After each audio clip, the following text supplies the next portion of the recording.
Gabri, second video in a week. Aren't you too busy?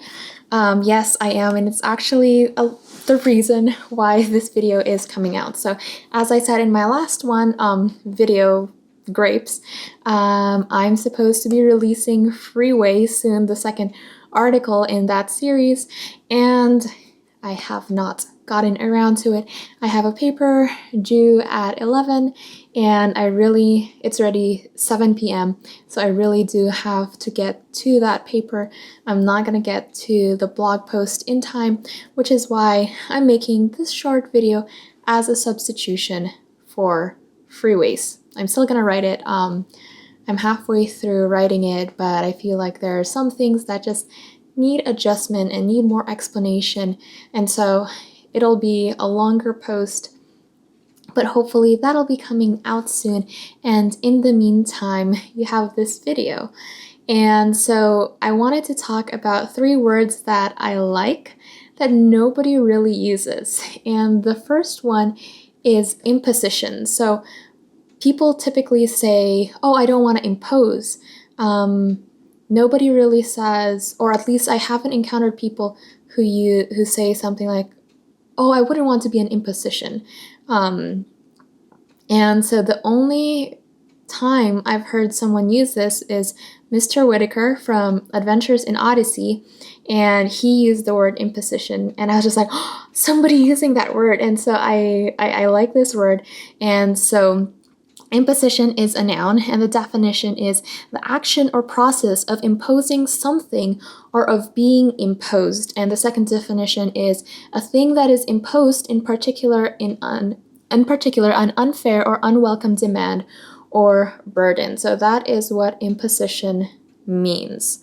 And second word is impetus. And I came across this word when I was writing my speech for my Girl Scout troop.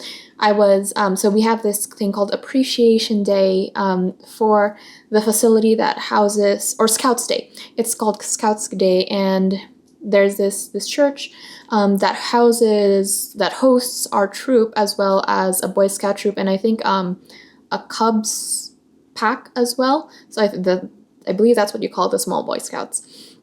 And so we do this Scouts Day so that the Scouts can be a part of the church service and say what they're thankful for, what they're doing, and show their appreciation to the church for being able to have these activities on the church campus. And so as I was writing my speech, my mom said, I was describing my Girl Scout leader, and she said, use the word impetus. And impetus is a noun, and it means the force or energy with which a body moves. So I was saying how my Girl Scout leader, who was a member of that church, was the impetus behind the troop, moving it forward and pushing it to excellence. And the second definition is the force that makes something happen or happen more quickly. And similar words are momentum, motivation.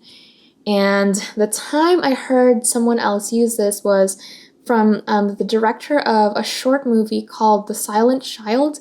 And it's about this deaf kid who doesn't know sign language, and there is a nanny, not a nanny, but like a caretaker sort of person who comes in and teaches the child sign language, and the child is able to communicate.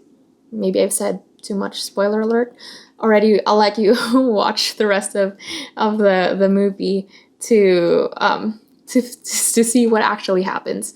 And so it's called The Silent Child, and then the director in an interview discusses the reason that she learned sign language and why she was interested in making this film and telling this story, and she uses the word impetus. And so I was just like, another person who uses this word. And the last word is personable.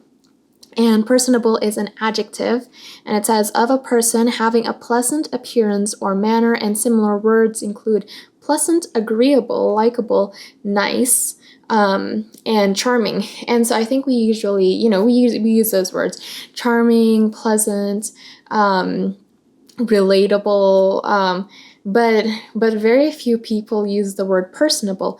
And my boss actually recently used that word, and then that's why that word came to mind. And so those are three words that I like, but it doesn't usually come up in everyday conversation. And so I wrote this poem called The Elephant, and it incorporates all three of those words, and see if you pick up where I use it. And so this is The Elephant. I can see the elephant forming. When I meet a person for the first time, their eyes meeting mine, then shifting to the scar.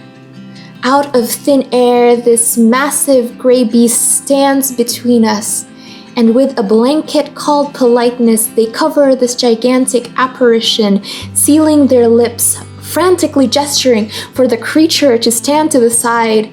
As the elephant senses, it is an imposition on this delicate situation of first impressions.